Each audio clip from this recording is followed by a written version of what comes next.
이사벨라 콘스탄틴, 스위스에서 가장 오래된 명품 시계 가문의 단 한 명의 상속녀입니다. 그녀는 아버지가 정해준 결혼과 인생을 거부한 뒤 어느 날 갑자기 연락도 없이 사라졌습니다. 그리고 며칠 뒤 융프라우 북벽 아래서 눈사태로 조난당한 채 발견되었죠. 그녀를 구한 사람은 뜻밖에도 한국에서 온 구조대원 강민준이었습니다. 그는 전직 특수부대원이자 오직 타인의 생명을 지키기 위해 살아온 남자였죠. 하지만 이 둘의 만남은 단순한 구조로 끝나지 않았습니다. 이름도 신분도 숨긴 채 인터라켄의 작은 산장에서 함께한 시간은 이사벨라에게 처음으로 자유로운 삶과 조건 없는 사랑이 무엇인지 알려줬습니다. 문제는 그 다음이었습니다. 얼마 지나지 않아 아버지 장피에르 콘스탄틴이 직접 스위스로 날아왔고 딸을 강제로 데려가며 두 사람의 관계는 완전히 끊어질 위기에 처하게 되죠. 하지만 모든 걸 빼앗겼다고 생각한 바로 그때 상상도 못했던 반전이 장피에르의 마음속에서 시작됩니다. 도대체 스위스 산장에서 무슨 일이 있었던 걸까요? 그리고 이사벨라의 아버지가 끝내 허락하게 된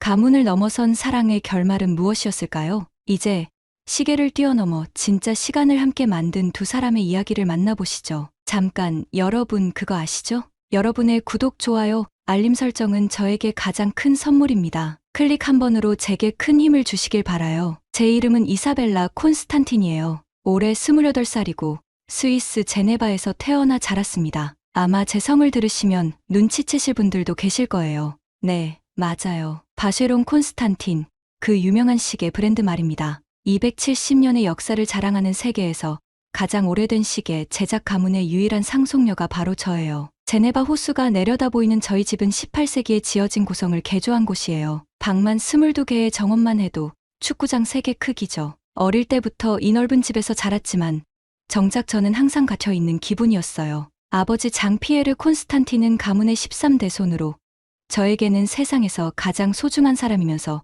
동시에 가장 무서운 사람이기도 했습니다. 이사벨라, 너는 우리 가문의 미래야. 모든 행동이 바쉐론 콘스탄틴의 명예와 직결된다는 걸 잊지 마라. 이 말을 제가 몇 번이나 들었는지 몰라요. 5살 때부터 시작된 피아노 레슨, 7살부터 시작한 승마, 10살 때부터 배운 6개 국어, 10대 내내 이어진 예술사와 경영학 공부까지 모든 게 완벽해야 했어요. 바쉐론 콘스탄틴의 상속녀에게 어울리는 완벽한 숙녀가 되어야 했습니다. 어머니 마리 앙투아네트는 프랑스 귀족 출신으로 저에게는 항상 다정했지만 아버지 앞에서는 한마디도 거역하지 못했어요. 제가 11살 때 어머니가 돌아가신 후로는 아버지의 통제가 더욱 심해졌습니다. 이제 너만이 우리 가문의 희망이다라고 하시면서 말이에요. 하지만 저에게는 아무도 모르는 비밀이 하나 있었어요. 바로 산을 오르는 것이었습니다. 15살 때 학교 친구들과 함께 간 알프스 트레킹에서 처음 맛본 그 자유로움을 잊을 수가 없었어요. 높은 산 위에 올라서면 제네바의 화려한 저택도,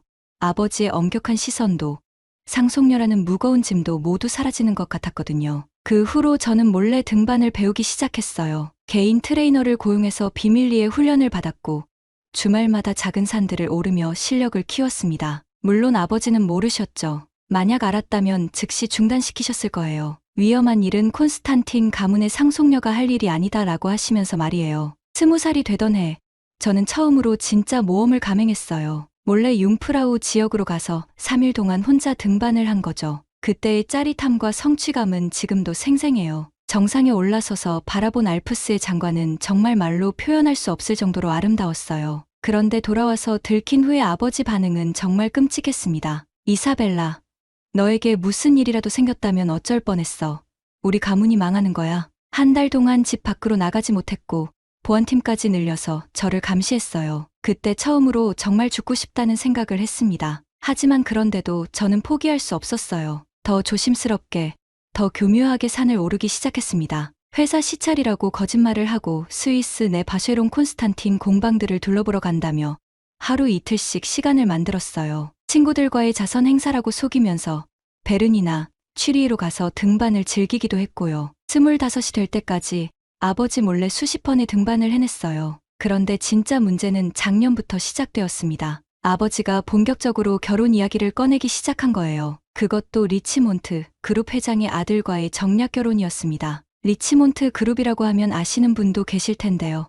카르티에, 몽블랑, 반클리프 앤 아펠스 같은 세계 최고급 명품 브랜드들을 소유한 스위스의 거대 기업이에요. 전 세계 럭셔리 시장의 4분의 1을 차지하는 진짜 제국이죠. 필립 듀부아라는 그 남자는 저보다 5살 많은 33이었어요. 물론 외모도 괜찮고 교육도 잘 받았지만 저에게는 전혀 매력적이지 않았습니다. 더 큰 문제는 그 사람도 저를 좋아하는 게 아니라 사업적 결합에만 관심이 있다는 거였어요. 이사벨라, 이 결혼은 우리 두 가문 모두에게 이익이 되는 일이야. 바쉐론 콘스탄틴과 리치몬트 그룹이 손을 잡으면 전 세계 럭셔리 시계 시장을 완전히 장악할 수 있어. 이건 단순한 결혼이 아니라 두 제국의 합병인 셈이야. 아버지의 설명을 들으면서도 저는 마음속으로 계속 반발했어요. 왜 제 인생을 회사의 이익을 위해 바쳐야 하는 건가요?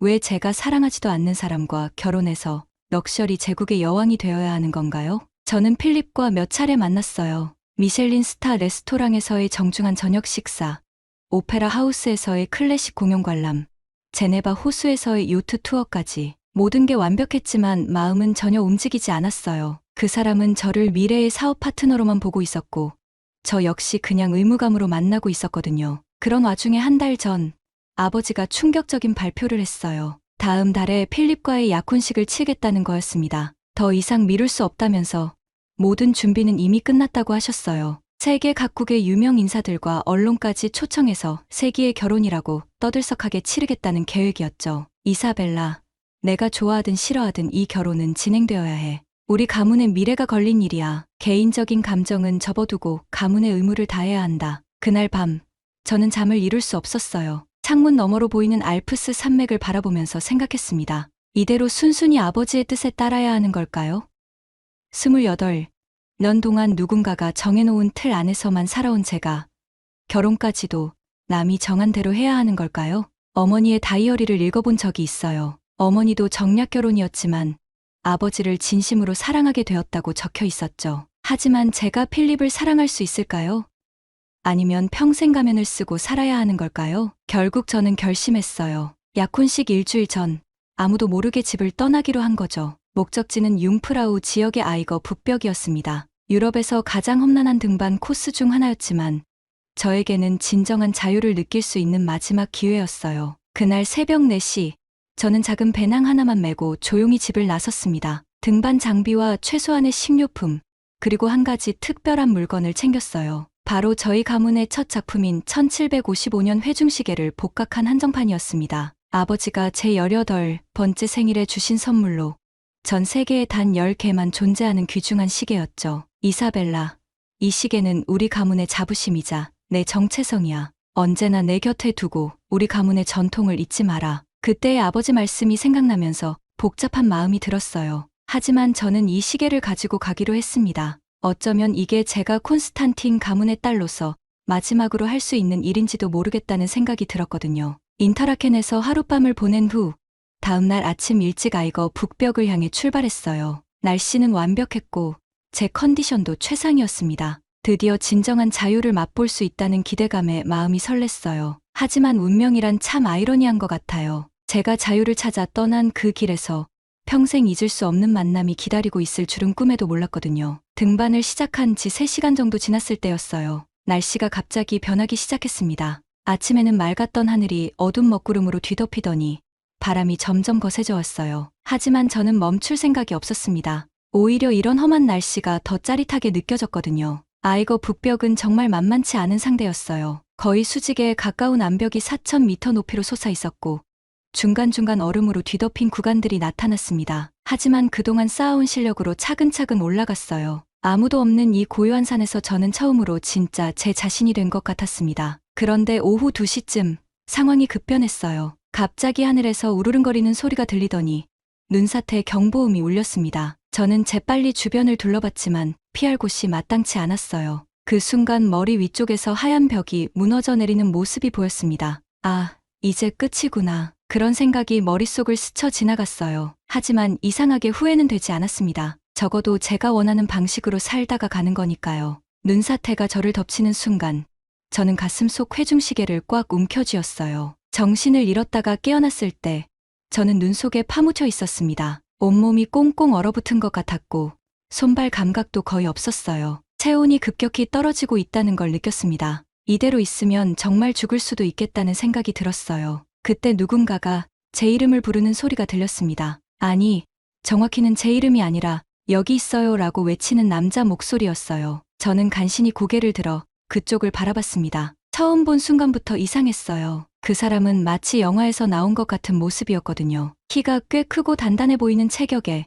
날카로우면서도 따뜻한 눈빛을 가진 동양인 남성이었습니다. 전문적인 등반 장비를 완벽하게 갖춘 모습을 보니 경험이 많은 산악인인 것 같았어요. 괜찮으세요? 지금 구조해 드릴게요. 유창한 영어로 말하는 그의 목소리에는 묘한 안정감이 있었어요. 저는 대답하려고 했지만 목소리가 나오지 않았습니다. 추위 때문에 온몸이 경직되어 있었거든요. 그 남자는 망설임 없이 저에게 다가와서 눈을 치우기 시작했어요. 동작 하나하나가 매우 전문적이었고 마치 이런 구조 작업에 익숙한 사람 같았습니다. 저를 눈 속에서 끌어내는 동안에도 계속 저에게 말을 걸었어요. 이름이 뭐예요? 의식은 있죠? 어디 다친 곳은 없나요? 저는 간신히 대답했습니다. 이사벨이에요. 그 순간 저는 본능적으로 성을 말하지 않았어요. 만약 제가 콘스탄틴이라고 했다면 이 남자도 저를 다르게 볼 테니까요. 처음으로 그냥 평범한 이사벨로 불리고 싶었습니다. 이사벨 씨, 저는 강민준이에요. 스위스 알프스 국제구조대에서 일하고 있어요. 지금 상태가 심각하니까 빨리 따뜻한 곳으로 가야 해요. 강민준이라는 이름을 들었을 때 저는 그가 한국 사람이라는 걸 알았어요. 그런데 스위스 알프스 구조대에서 일한다니 참 특이한 이력이라는 생각이 들었습니다. 민준 씨는 제 상태를 재빨리 체크한 후 심각한 표정을 지었어요. 체온이 너무 많이 떨어졌어요. 지금 당장 응급처치를 하지 않으면 위험해요. 그는 주저하지 않고 자신의 잠바를 벗어서 저에게 입혔습니다. 그리고는 자신의 체온으로 저를 감싸 안았어요. 처음에는 당황스러웠지만 그의 따뜻함이 제 몸으로 전해오면서 조금씩 의식이 또렷해졌습니다. 미안해요. 다른 방법이 없어서요. 체온을 나눠주지 않으면 정말 위험한 상황이에요. 그의 목소리에는 진심 어린 걱정이 담겨 있었어요. 저는 그때 깨달았습니다. 이 사람은 저를 구하기 위해 자신의 안전도 돌보지 않고 있다는 걸 말이에요. 1시간 정도 그렇게 있으니까 체온이 조금씩 올라오기 시작했어요. 민준 씨는 계속 제 상태를 확인하면서 따뜻한 말들을 건넸습니다. 이제 좀 나아졌나요? 색깔이 돌아오는 것 같은데요. 네, 덕분에 많이 나아졌어요. 정말 고마워요. 그때 민준 씨가 제 손에 꽉 쥐어져 있는 뭔가를 발견했어요. 그거 뭐예요? 계속 놓지 않고 계시네요. 저는 손을 펼쳐서 회중시계를 보여줬습니다. 다행히 눈 사태에도 망가지지 않았더라고요. 가족의 유품이에요. 아주 소중한 거라서. 민준 씨는 그 시계를 보더니 눈을 크게 뜨더라고요. 이거 정말 대단한 시계네요. 바쉐론 콘스탄틴이죠. 게다가 엄청 오래된 것 같은데 저는 깜짝 놀랐어요. 이 사람이 시계에 대해서도 아는구나 싶었거든요. 하지만 다행히 이게 특별한 한정판이라는 건 모르는 것 같았어요. 네, 할아버지께서 물려주신 거예요. 사실 거짓말이었지만 제 정체를 숨기기 위해서는 어쩔 수 없었습니다. 상태가 안정되자 민준 씨는 저를 안전한 곳으로 데려가기 시작했어요. 그런데 구조 과정에서 제가 놀란 건 이 사람의 실력이 정말 대단하다는 거였어요. 위험한 구간을 지날 때마다 완벽한 판단으로 길을 찾아냈고 제가 힘들어할 때마다 적절히 도와줬습니다. 민준 씨는 언제부터 구조대에서 일하셨어요? 5년 정도 됐어요. 그전에는 한국에서 다른 일을 했었는데 그의 목소리에 뭔가 아픈 기억이 담겨 있는 것 같았어요. 더 자세히 묻지는 않았지만 이 사람에게도 어떤 사연이 있구나 하는 생각이 들었습니다. 인터라켄 근처의 작은 산장에 도착했을 때는 이미 해가 지고 있었어요. 민준 씨는 산장 주인과 친분이 있는 것 같았어요. 독일어로 대화를 나누더니 저를 위한 방을 마련해줬습니다. 오늘은 여기서 쉬세요. 내일 아침에 병원에 가서 정밀 검사를 받는 게 좋겠어요. 정말 고마워요. 민준 씨가 아니었다면 괜찮아요. 이게 제 일이니까요. 그렇게 말하는 그의 표정에는 묘한 그림자가 어려 있었어요. 마치 누군가를 구하지 못한 아픈 기억이 있는 것 같았습니다. 그날 밤, 저는 처음으로 진짜 평범한 사람이 된 기분을 느꼈어요. 콘스탄틴 가문의 상속녀가 아니라 그냥 산에서 조난당한 이사벨로 대우받는 게 이렇게 자유로운 느낌일 줄은 몰랐어요. 다음 날 아침, 민준 씨는 정말로 저를 병원에 데려가 줬어요. 다행히 큰 이상은 없었고 며칠 안정을 취하면 될 거라는 진단을 받았습니다. 그런데 병원에서 나오면서 민준 씨가 뜻밖의 제안을 했어요. 혹시 괜찮으시다면 스위스 구경을 해드릴까요?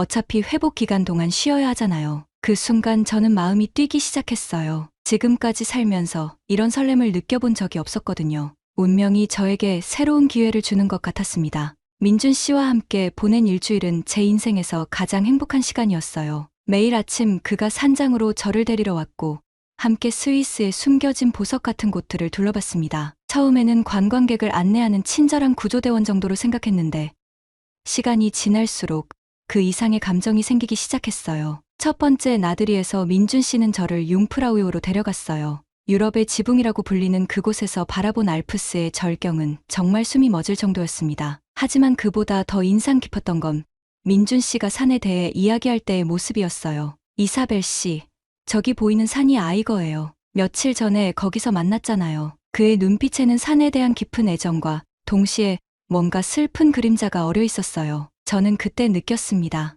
이 사람에게도 저처럼 아픈 과거가 있구나 하고 말이에요. 민준 씨는 왜 구조대 일을 하시게 됐어요? 제가 조심스럽게 물어보니까 그는 잠시 말을 멈췄어요. 그리고는 먼 산을 바라보며 천천히 말했습니다. 다른 사람의 생명을 구하는 일이 제게는 속죄의 의미가 있어요. 지키지 못한 사람이 있거든요. 더 이상 묻지 않았어요. 그의 표정만 봐도 그것이 얼마나 깊은 상처인지 알 수 있었거든요. 둘째 날에는 라우터브루넨 계곡으로 갔어요. 70여 개의 폭포가 떨어지는 그 장관을 보면서 민준 씨는 제게 스위스의 자연에 대해 설명해줬습니다. 그런데 신기한 건 그가 단순히 관광 가이드처럼 설명하는 게 아니라 정말 진심으로 이 땅을 사랑하고 있다는 게 느껴졌어요. 한국에서 온 사람이 스위스를 이렇게 사랑할 수 있구나. 그런 생각을 하면서 저도 모르게 그에게 더 끌리게 되었습니다. 셋째 날, 민준 씨는 저를 베른의 구시가지로 데려갔어요. 중세시대 건물들이 그대로 보존된 그곳에서 우리는 작은 카페에 앉아 차를 마셨습니다.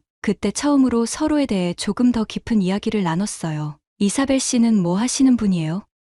혼자서 아이거 같은 험한 산에 올라갈 정도면 보통 사람은 아닌 것 같은데요. 갑작스러운 질문에 저는 당황했어요. 미리 준비해둔 거짓말을 해야겠다고 생각했습니다. 저는 그냥 평범한 회사원이에요. 취미로 등반을 하는 거고요. 어떤 회사에서 일하세요? 작은 무역회사에서 통역 일을 해요. 거짓말을 하면서도 마음이 아팠어요. 하지만 만약 제가 바쉐론 콘스탄틴의 상속녀라고 말한다면 모든 게 달라질 것 같았거든요. 민준 씨가 저를 보는 눈빛도 저를 대하는 태도도 모두 바뀔 거예요. 그럼 가족들은 걱정 안 하세요? 갑자기 연락도 없이 산에 갔다가 사고까지 당했는데 이 질문이 가장 대답하기 어려웠어요. 실제로 지금쯤 아버지는 제가 사라진 걸 알고 난리가 났을 텐데요. 부모님은 돌아가셨어요. 혼자 살고 있어서 걱정할 사람이 없어요. 또 다른 거짓말이었지만 어쩔 수 없었습니다. 민준 씨는 안타까운 표정을 지었어요. 그럼 저랑 비슷하네요. 저도 지금은 혼자 살고 있어요. 그날 밤부터 우리 사이에 뭔가 특별한 감정이 흐르기 시작했어요. 서로 외로운 사람끼리 만나서 위로를 받는 느낌이었달까요. 넷째 날에는 인터라켄 호수에서 보트를 탔어요. 맑은 호수 위에서 알프스의 봉우리들을 바라보는데 민준 씨가 갑자기 제게 말했어요. 이사벨 씨와 함께 있으면 마음이 평안해져요. 오랫동안 잊고 살았던 감정인데 그 말을 들었을 때 제 심장이 크게 뛰었어요. 저도 똑같은 기분이었거든요. 이 사람과 함께 있으면 콘스탄틴 가문의 무거운 짐도 정략 결혼의 압박도 모두 잊을 수 있었어요. 저도 그래요. 민준 씨와 함께 있으면 진짜 제 자신이 되는 것 같아요. 그날 저녁 민준 씨는 제게 자신의 과거에 대해 조금 더 이야기해줬어요. 한국에서 특수부대 출신이었다는 것, 5년 전에 약혼자를 산악사고로 잃었다는 것, 그래서 스위스로 와서 구조대 일을 시작했다는 것까지 말이에요. 그 사람을 구하지 못한 게 평생의 후회예요. 그래서 다른 사람들은 꼭 구하고 싶어요. 이사벨 씨를 구했을 때도 그런 마음이었어요. 그의 솔직한 고백을 들으면서 저는 더욱 그에게 끌렸어요. 자신의 아픔을 다른 사람을 위한 선행으로 승화시킨 그의 마음이 너무 아름다웠거든요. 일주일이 지나고 저는 인터라켄 근처의 작은 별장을 빌렸어요. 산장에서 계속 지낼 수는 없었고 그렇다고 집으로 돌아갈 마음도 없었거든요. 민준 씨는 매일 퇴근 후에 저를 찾아왔고 주말에는 함께 하이킹을 하거나 근처 마을들을 구경했어요. 그렇게 2주가 더 지났을 때 저는 확신했어요. 이 사람을 사랑하고 있다는 걸 말이에요. 그리고 민준 씨도 저에게 같은 감정을 가지고 있다는 것도 느꼈습니다. 하지만 둘 다 먼저 고백하지는 못했어요. 각자 숨기고 있는 과거가 있었거든요. 그런데 운명은 참 잔인한 것 같아요. 제가 가장 행복했던 순간에 모든 걸 앗아가 버렸으니까요. 그날은 화요일 오후였어요. 민준 씨와 함께 별장에서 차를 마시면서 이야기를 나누고 있었는데 갑자기 현관문이 벌컥 열렸어요. 그리고 아버지가 보안팀을 대동하고 들어왔습니다. 이사벨라, 아버지의 목소리를 들은 순간 저는 얼어붙었어요. 민준 씨는 갑작스러운 상황에 당황하며 일어섰습니다. 당신이 누구세요? 우리 딸과 뭐 하는 거죠? 아버지의 차가운 목소리에 민준 씨는 더욱 당황했어요. 저는 강민준이라고 합니다. 이사벨 씨를 산에서 구조한 이사벨 씨, 이사벨라 콘스탄틴 양을 말하는 건가요? 그 순간 민준 씨의 얼굴이 하얗게 변했어요. 콘스탄틴이라는 성을 들은 순간 모든 걸 이해했거든요. 이사벨라, 지금 당장 집으로 돌아가자. 약혼식이 내일 모레야. 아버지는 저를 끌어당기려고 했지만 저는 버텼어요. 싫어요. 저는 돌아가지 않을 거예요. 이사벨라, 정신 차려. 내가 누군지 잊었니? 바쉐론 콘스탄틴의 상속녀라는 걸 말이야. 그 말을 들은 민준 씨는 저를 바라봤어요. 그의 눈에는 배신감과 상처가 가득했습니다. 그럼 당신은 정말 바쉐론 콘스탄틴이. 민준 씨, 제가 설명할게요. 하지만 아버지가 제 말을 끊었어요. 설명할 것도 없어. 당신 같은 사람이 우리 딸에게 접근할 자격이 있다고 생각해요? 그 순간 저는 아버지에게 소리쳤어요. 아빠, 그런 식으로 말하지 마세요. 민준 씨는 제 생명의 은인이에요. 하지만 이미 늦었어요. 민준 씨는 충격받은 표정으로 뒤돌아서더니 말했습니다. 죄송합니다. 제가 분수를 몰랐네요. 민준 씨, 잠깐만요. 저는 그를 붙잡으려고 했지만 보안팀이 저를 막았어요. 민준 씨는 그대로 나가버렸고 저는 울면서 소리쳤습니다. 민준 씨, 제발 오해하지 마세요. 하지만 그는 돌아보지 않았어요. 아버지는 저를 강제로 차에 태워서 집으로 데려갔습니다. 그 길에서 저는 계속 울었어요. 제 인생에서 가장 소중한 사람을 잃어버린 것 같았거든요. 집에 도착한 후 아버지는 저를 혼냈어요. 이사벨라, 내가 얼마나 철없는 짓을 했는지 아니? 약혼식을 이틀 앞두고 사라져서 온 가문을 난리로 만들었어. 하지만 저는 더 이상 참을 수 없었어요. 아빠, 저는 필립과 결혼하지 않을 거예요. 사랑하지 않는 사람과는 절대 결혼할 수 없어요. 사랑.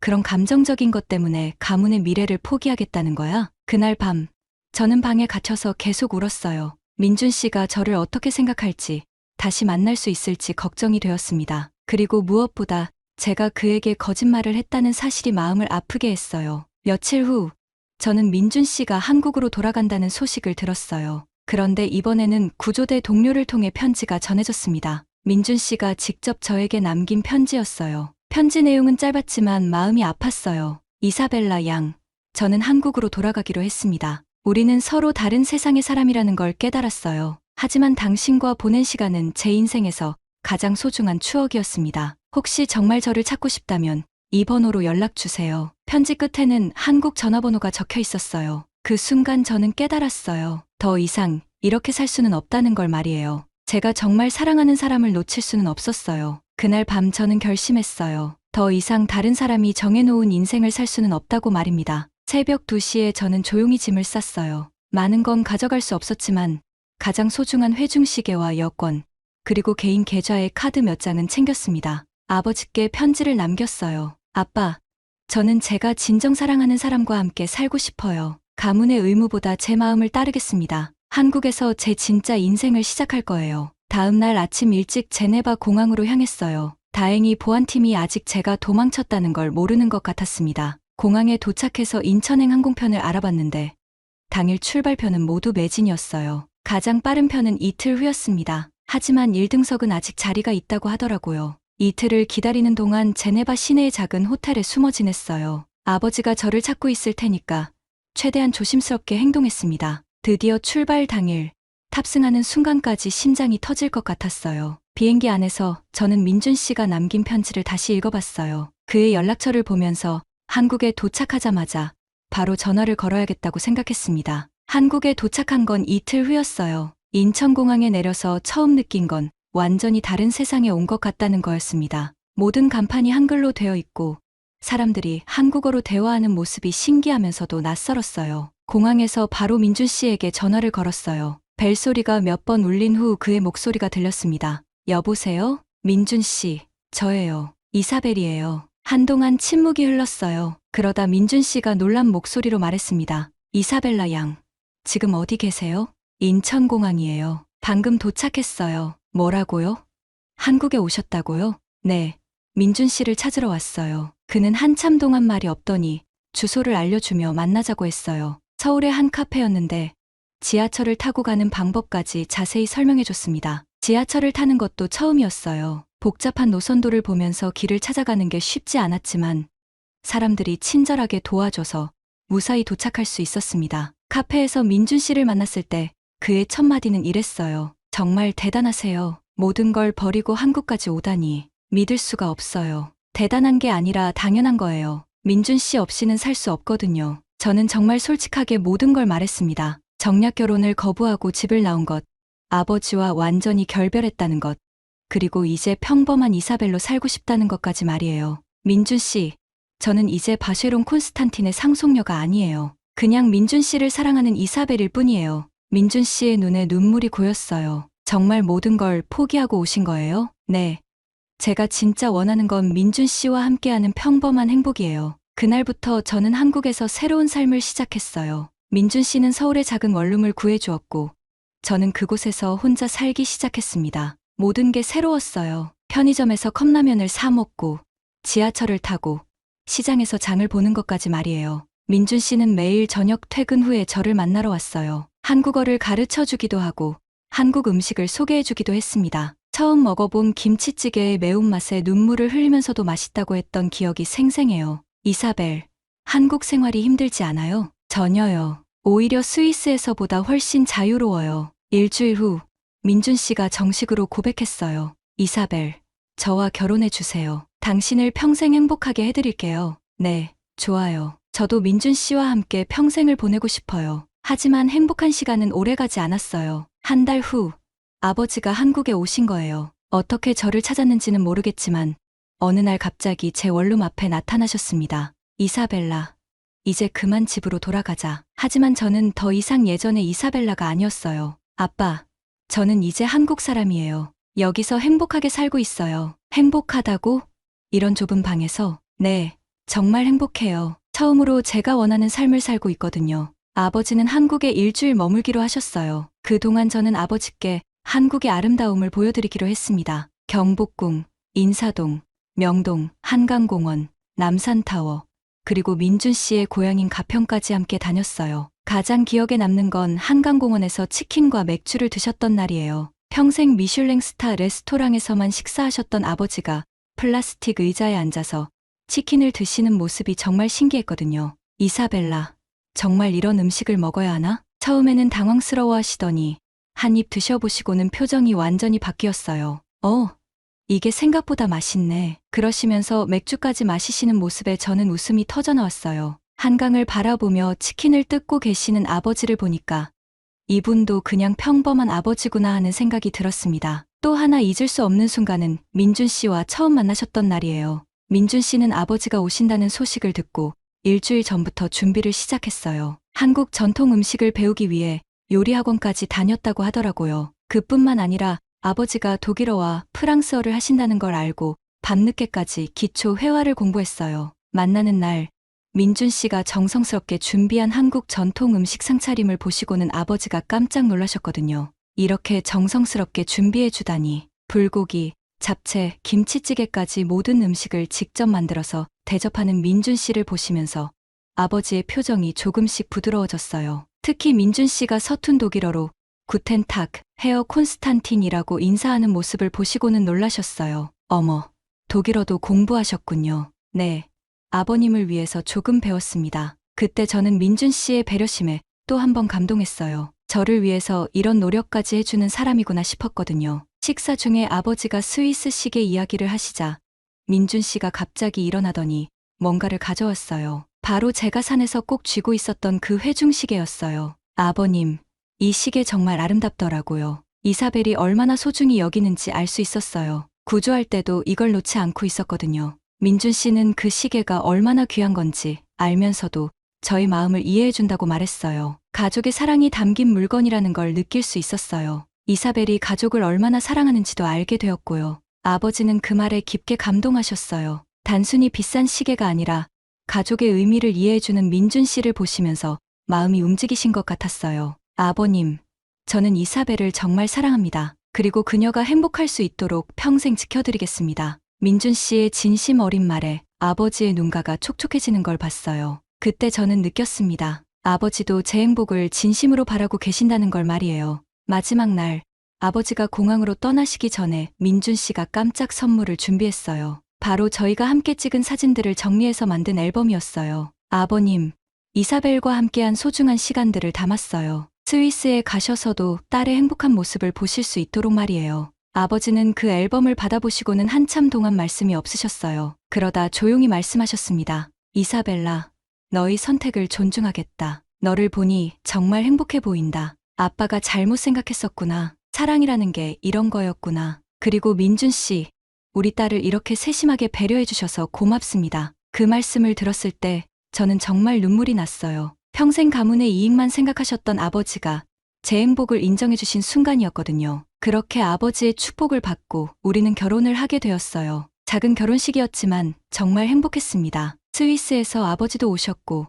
민준 씨의 가족들과 제가 한국에서 새로 사귄 친구들이 참석해서 축하해 줬어요. 결혼 후 저는 한국어를 열심히 배워서 번역 일을 시작했어요. 여러 언어를 할 줄 아는 것이 큰 도움이 되었죠. 민준 씨는 서울의 한 산학구조센터로 옮겨서 계속 많은 사람들을 구하고 있어요. 지금 우리는 가평의 작은 집에서 살고 있어요. 매일 아침 창문을 열면 보이는 산들이 스위스 알프스만큼 아름답습니다. 주말에는 함께 등반을 하기도 하고 가끔 서울에 나가서 데이트를 즐기기도 해요. 스위스에 있는 아버지와는 영상통화로 자주 안부를 전해요. 아버지도 이제는 제 선택을 완전히 이해해 주시고 민준 씨를 진짜 사위로 여겨주세요. 이제 저는 정말 완전한 행복을 느껴요. 사랑하는 사람과 함께 제가 원하는 삶을 살고 있으니까요. 가끔 스위스의 화려했던 생활이 그리울 때도 있지만 민준 씨와 함께하는 이 평범한 행복이 훨씬 소중해요. 그리고 무엇보다 저는 더 이상 거짓말을 하지 않아도 돼요. 진짜 제 자신으로 살 수 있게 되었으니까요.